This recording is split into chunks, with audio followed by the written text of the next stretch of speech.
It's Sunday evening and I've just sent off my call reminders for my sales calls tomorrow morning. And what I want to talk about today is preparation. Everyone's heard the classic, fail to prepare, prepare to fail.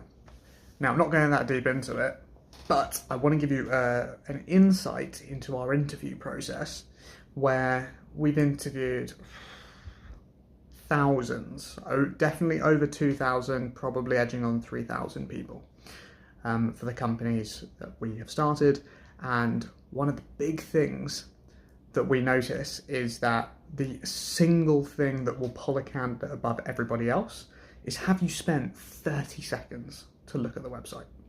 That's it, 30 seconds. Do you even know what you've turned up for? And have you shown up on time? So if we're ever hiring for a role, feel free to use this information if you're applying. If you show up late for any of the interviews, you're immediately cut. Especially where we're an online company, there's no reason why you should be late. Honestly, I remember when I went for an interview with Deloitte in London, I turned up 5 hours early because I was concerned about being late. What happens if a train is cancelled? What happens if the tube is on strike? Okay, I need to give myself time to walk along the way. What happens if roads are shut? What happens if I get lost? And it's only a half an hour walk from Waterloo, but I was like, you know what, let's turn up in London 5 hours early, worst case, I'm there, right? Because I really wanted it. It shows how much you want it. And you don't need to turn up early, but then you can guarantee you're not late. So how do you do this in today's day and age? Online, especially because we work fully remotely. Okay, this is super important and super easy to do as long as you do it.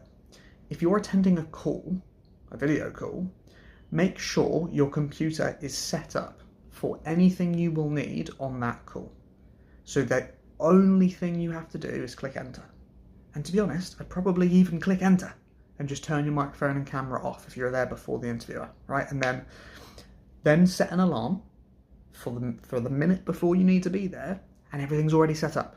You've joined the call, so you know your internet's working, etc., etc.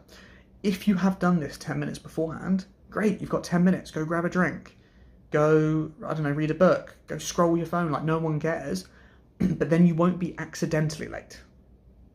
And that's the trick. It's really simple. And I can't impress how important this is and how far it goes. Especially for things like sales calls, if you've taken notes for the steps previous up to this point about this person, show up knowing who you're talking to. It's not that tough, because it makes them think, hey, this guy knows who I am, he clearly cares, he's taking the time to do this and be here. I'm not an afterthought. And what I've just done there to get set up for tomorrow took me, I timed it, 87 seconds, not very long, to prepare for the next day.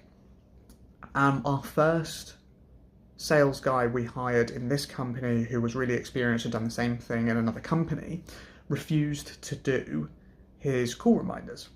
And this doubled his no-show rate. So there were 3 sales guys at the time, all of them were being set by the same appointment setter.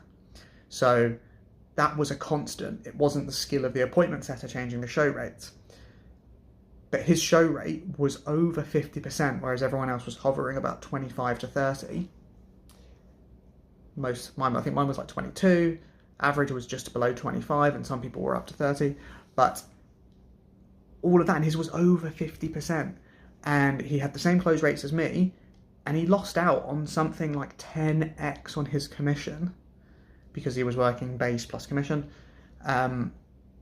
just because of that 90 seconds he wouldn't take to prepare for tomorrow. Crazy. So they get a little insight into how little preparation is required for it to make a significant impact, and if you're working online, how to make it absolutely foolproof that you don't turn up to things late. It's super easy. All you need to do is turn up, have your computer set up ready to go beforehand. How I do this is with a virtual desktop. If you guys don't know what that is, I'll show you in another video how to do that with Windows, but with Apple, it's the 3-finger swipe, how you can switch between screens. That's a new virtual desktop. It's a new, like, yeah, literally what it sounds like, a virtual desktop. So you could have your call set up ready to go on one, and if you want to search a web page, don't clutter the screen because you might get lost. Move to a new virtual desktop, which looks completely brand new, as if you've just turned your computer on. Go there, and then you can come back. So on Windows, it's Control, Windows, and left and right if you already have one open. The left and right arrow keys. So it's that simple. So do that a couple of minutes beforehand. You're set up, ready to go. You're in the call waiting. And then do whatever you're doing for a couple of minutes. Kill time, read a book, scroll on your phone, go for a poo, whatever, no one cares. But don't turn up late. All right, that's the message for today. Have a great one. Lots of love. Peace.